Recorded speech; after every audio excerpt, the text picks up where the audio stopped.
지금 새벽 3시, 이제 4시 다 돼갑니다. 새벽 4시. 오늘은 1월에 둘째 주 정도 됐을 겁니다. 첫째 주던가 2025년. 2024년으로 끝낸다고 한 지가 언젠데 끝내고 있는 중입니다. 담배 피우시는 분 계십니까? 폐기종 환자에 대한 얘기가 섞여 있어요. 이거 어디 간호학 책인데 공부할 때 책이죠. 그 사람들이 폐포, 허파과리 이렇게 적혀 있고 폐포벽이 파괴되어 낭포를 형성. 그래갖고 환기장애, 숨을 내쉴 때 기도가 허탈해서 가스 교환 장애를 유발한다. 입을 오므리며 하는 호흡을 하는 경우가 있고, 그래서 숨을 내쉴 때 기관지가 확장되고 호흡이 편안해지게 하려고 이렇게 입을 오므리고 호흡하는 경우가 있다. 이렇게 써 있고, 그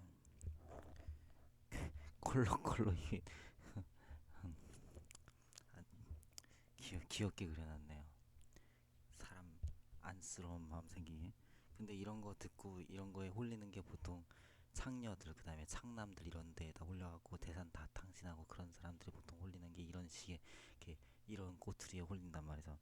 그 집에서 마누라, 그 다음에 집에서 막 이렇게 막 남편 막 이렇게 함부로 대하는 사람들은 일단 자기 거니까 자기 입장이니까 어떻게 그 똑바로 된 짓거리를 원하는 거지. 자기가 뭘 잘 몰라도 아무튼 뭐 틀린 경우도 있어도. 근데 뭐 안쓰러워 저거 이거는 사람들 눈 보기에 이렇게 말하지 않으면 내가 나쁜 사람 취급받잖아 이거지. 그 다음에 술통형 가슴 이게 뭐야. 숨막힘 때문에 경부부, 흉부, 복부의 근육에 과다한 부하가 걸린다. 그러니까 이렇게 뭐 폐는 기도의 발단에 폐포라는 작은 주머니 풍선 모양가 보여서 생긴 것이다. 폐기종이란 폐포가 탄력을 상실하거나 파괴되어 낭포를 형성한 결과 환기장애, 호기, 날숨, 시에 기도가 허탈이나 가스교환 장애를 유발하는 만성 폐색성 폐질환 중의 하나이다. 폐기종에서는 호흡곤란, 기침 등의 증세를 나타내며 선식과 비슷한 호흡곤란도 보이며 중증의 경우에는 심장에 부담을 줘 폐성심으로 진행하여 부정청색증으로 나타난다. 뭐 이런 얘기가 있고. 그러니까 이게 중요한 게 50, 60대 남성에게 자주 발생하며 폐기종은 원인의 약 80에서 90%가 흡연이라고 알려지고 있다. 그러니까 건강해야죠. 담배는 끊을수록 좋은 거잖아요. 무슨 말인가 하면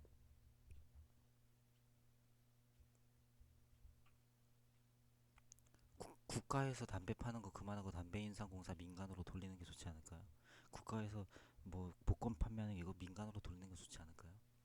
국가에서 하는 사업이라고 하는데 그게 도저히 그냥 윤리적으로도 도덕적으로도 본이 안 되는 것 같은 거, 말도 안 되는 거, 아무리 규모가 커도 그거 돌리는 게 낫지 않을까요? 군인은 아니지. 군은 당연히 그거는 미국 같은 경우도 연방위군이 있고 아무튼 뭐 다 주방위군이 있어도 국방 같은 경우는 유나이티드가 다 하고 있으니까 그거는 기본적으로 그렇게 돼야 되는 게 맞고 군인이 그거는 지키기 위한 건데 그건 뭐 윤리적인 얘기들도 서로 많이 있는데 그런 얘기는 어느 분야든 다 있어. 음악 분야도 있잖아. 봐봐요. 우울증인 사람한테 힘내라고 말하면 안 된다.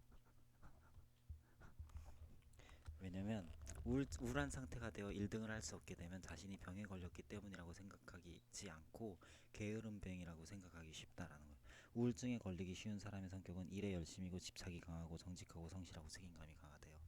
그래갖고 우울증에 걸린 사람은 이런 고민을 한다는 거야. 열심히 하고 싶은데 그렇지만 열심히 할 수가 없어. 어떡하지? 막 이런 데로. 그래갖고 자책감에 시달려 자살할 우려도 있다. 이렇게 적혀있어요. 그래서 힘내라고 말해서는 안 된다. 이게 적혀있네요. 사람을 대할 때 중요 포인트 생각이나 결단을 요구하지 않는다. 환자에게 중요한 결정은 뒤로 미루게 한다. 그 다음 외출이나 운동을 무리하게 권유하지 않는다. 그리고 일상생활상의 부담을 경감시켜준다. 그리고 고민을 잘 들어주고 이해하며 감정을 받아준다. 이렇게 써있어요. 우울증의 증상은 시무룩하다, 불안, 신경질, 초조함, 죄악감, 자신감 상실, 자학적, 수면장애, 이른 아침에 눈을 뜨고 밤에는 잠이 오질 않는다, 감정 상실, 그다음에 불쾌감, 우울, 공허감, 외로움, 음울함. 그다음에 이제 오전 아침부터 오전 중에 좀 증상이 약화되다가 오후 저녁 때 되면 좀 증상이 완화된대요. 그리고 그 쇼핑도 안 가고 뭘 좀 할래요? 막 이런 식으로 이렇게 적혀 있어. 그럼 이제 게으름뱅이가 아닐까 이렇게 그냥 이렇게 말풀성이 이렇게 말풍선 이렇게 해놨는데 우리 엄마가 우울증이네. 약물요법, 적절한 카운슬링, 휴식 등이 필요하다. 6개월에서 1년 정도면 회복할 수 있다.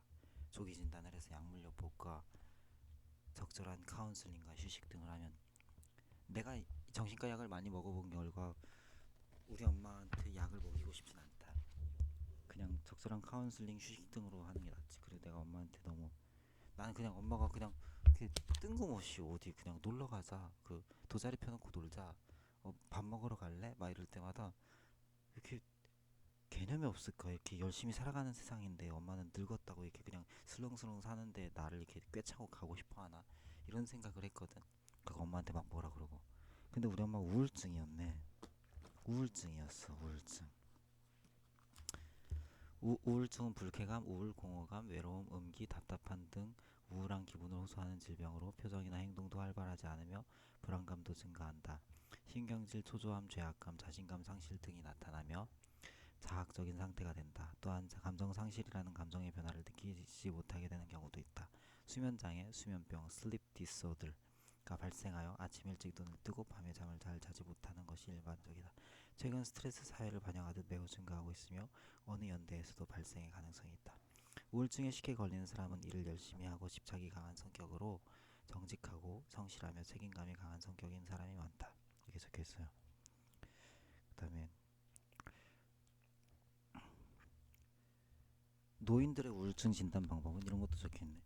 우울증은 노인에게는 흔한 질환이지만 의인에서 우울증을 정확히 진단하기는 어렵다. 우울증이 있는 노인들은 정신적인 문제를 말하기보다는 육체적인 증상을 호소하는 경향이 있기 때문이다. 그래서 마음이 울적하다고 말하지 않고 이유 없이 여기저기 아프다, 체중이 감소한다, 가슴이 답답하다, 머리가 아프다처럼 표현하는 경우가 많다.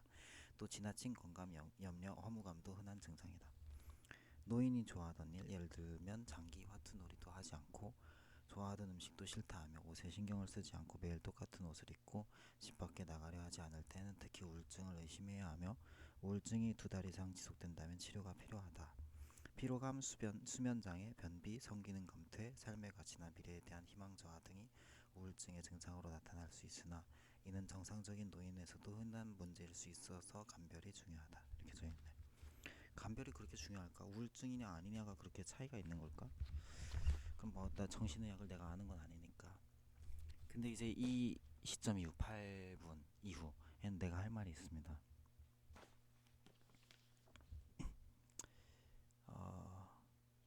이거는 제가 2008년에 검사받은 어느 조그마한 정신과에서 받은 결과서예요. 이건 안양에 위치한 병원이었고 저번에 가보니까 그 병원이 딴 데로 갔는지 아니면 아무튼 병원이 있었는지 아무튼 있어요. 병원이 있었어. 그때 갔을 때는. 지금도 있으면 있는 거고. 그리고 그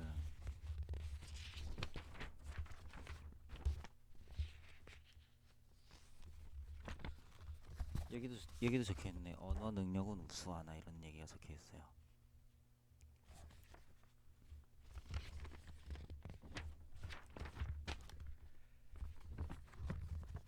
그리고 이렇게 적혀 있어요. 뭐 밝고 정직하고 행복하고 어쩌고 이런 식으로 적혀 있어요.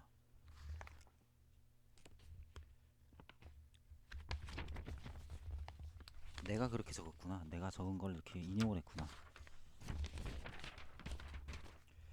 그리고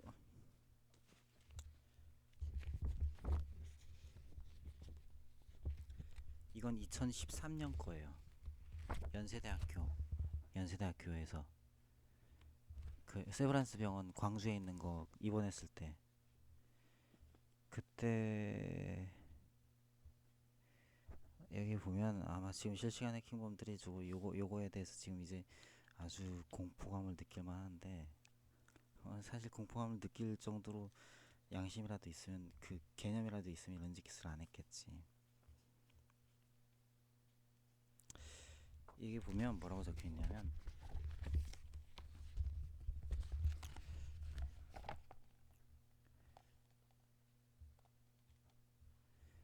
욕설을 문자로 어쩌고 적혀 있고 그 이거 봐봐요. 봤죠? 읽어볼게요. 아무도 2009년 아무도 없는 사무실에 들어가 멍하니 서 있다가 책상 서랍을 열어놓는 등의 모습을 보여 경찰 신고를 받고 연행되기도 하였다고 함. 뭐라고? 난 그런 적이 없어요. 그 다음에 환자는 2010년 아버지의 권유로 실용음악과에 입학하였으나 여하부에게 욕설을 문자로 보내어 동료들에게 구타를 당하는 등 도저히 수학할 수 없는 상태라는 이야기를 듣고 그만두었다고 함. 이렇게 적혀있어. 도저히 수학할 수 없는 상태라는 이야기를 듣고 그만두었다고 함. 이렇게 적혀있어요. 이게 만약에 해킹 범행으로 들어가서 어, 조작한 거면 조작한 거면 그리고 요것도 2009년 아무도 없는 사무실에 들어가 멍하니 서 있다가 책상 서랍을 열어놓는 등의 모습을 보여 경찰 신고를 받고 연행되기도 하였다고 함. 책상 서랍을 열어놓는다고? 2009년에 내가 뭐 했게? 편의점 야간 알바했어. 편의점 야간 알바. 편의점 야간 알바. 2009년에. 그리고 2008년 혹은 2009년 아무튼 그 이전에 2008년이 아니다. 2009년. 2008년 말 그때는 뭐 또 추력 인력사무소 추력 무슨 아무도 없는 사무실에 내가 어떻게 들어가 그리고 거기 멍하니 어떻게 서 있어 그때 내가 경찰에 연행된 적도 없어 이거 누가 썼을까 의사가 썼어 근데 이거 타이핑한 거 뚫고 들어가서 프린트 되기 전에 이렇게 지랄했을 수 있는 거야 알아? 그러니까 우리 아빠는 한참 이후에 나한테 야 너 그 뭐 어디 뭐 이러기도 하고 저러기도 했잖아 이러면서 나한테 뭐라고 하는 거야 거짓말로 그분이 거짓말을 만들어서 나한테 그렇게 얘기한 거든지 아니면 그냥 이렇게 프린트 됐으니까 지가 그런 줄 안 거지 우리 아빠는 나한테 관심이 없는 거지 그러니까 근데 뭐 여하고에게 욕설을 문자로 보내요 아니야 먹고 말 테니라고 보냈어 먹고 말 테니 나도 그렇게 보내는지 나도 이해가 안 돼 내가 왜 그렇게 보내는지 뭐 앞뒤에 어떤 일도 없었어 그런 일이 없었다고 관련된 일 없어 그냥 먹고 말 테니 하나 보냈어 근데 나중에 내 휴대폰 갖고 가서 보니까 내 거 자꾸 휴대폰 가져가서 빌려달라고 그래서 보내던 새끼가 보낸 문자 목록을 보니까 막 이상한 거를 저 사람한테 보낸 것 같더라고 쫙쫙 벌려라 뭐 이런 걸 보냈더라고 응? 응? 보냈더라고 응? 응. 그리고 그 이전에 내가 그 언젠가 이런 얘기를 했어 어디 기도원에서 뭐라고 했냐면 어떤 목사님이 어, 우리 때에 이렇게 열심히 이렇게 잘 읽어놓고 하나님께 충성하고 순종하면 또 다음 때가 또 그 열매를 먹고 이런 표현 응? 이런 표현을 했다고 먹고 말 테니를 뭐 그렇게 합리화를 하든 간에 아무튼 그때 문자에 먹고 말 테니는 내가 그 의도로 쓴 건 아니었지 아무튼 근데 아무튼 그 인터넷에는 그런 얘기를 했었고 그 다음에 도저히 수학할 수 없는 상태라는 이야기를 듣고 라는 글이 있다 잘봐 범죄자들아 당신들 가행에 대해서 내가 지금 얘기하는 거야 도저히 수학할 수 없는 상태라는 이야기를 듣고라고 적혀있어 봐봐 저거 아마 오타일 거다 말하자면 쳐 뚫고 들어와서 그 해킹 범죄자가 의도한 걸 거야 봐봐 여기 뭐라고 적혀있냐면 우울증에 대해서 우울병적 망상이라고 한다. 우울증이 있는 사람의 고민은 열심히 하고 싶어도 할 수가 없다라고 말한다. 이 상태에서의 힘내라라는 위로의 말은 환자를 더욱 궁지에 몰아넣게 되어 역효과를 낳는다. 더 이상 할 수 없다고 말하는 자책감에 자책감에 사로잡혀 자살할 위험도 충분히 있을 수 있다. 이렇게 적혀있어. 자, 그러면 더 이상 수학할 수 없는 상태라는 이야기를 듣고 그만두었다고 함. 이게 이야기를 듣고 그만두었다고 함. 이것 자체가 지금 이게 말이 안 되잖아. 문장도 말이 안 돼. 그치? 문장도 말이 안 돼. 그러면 이런 식의 어떤 우울증에 의한 자살의 여지에 대한 어떤 이런 이론이 있다고 해봐. 이거 이론을 해킹 범죄자들이 알고 이 의사가 작성해 놓은 이 종이가 프린트 되기 직전에 뚫고 들어와서 의도적으로 내가 이렇게 글을 쓴 대로 얘가 이렇게 되겠지라고 의도했다고 한다면 자살을 의도한 거야. 자살 야기를 유발을 의도한 거지. 해킹 범죄자가. 그치? 그리고 이거를 은폐하려고 또 다른 범행들을 계속 지속한 거야.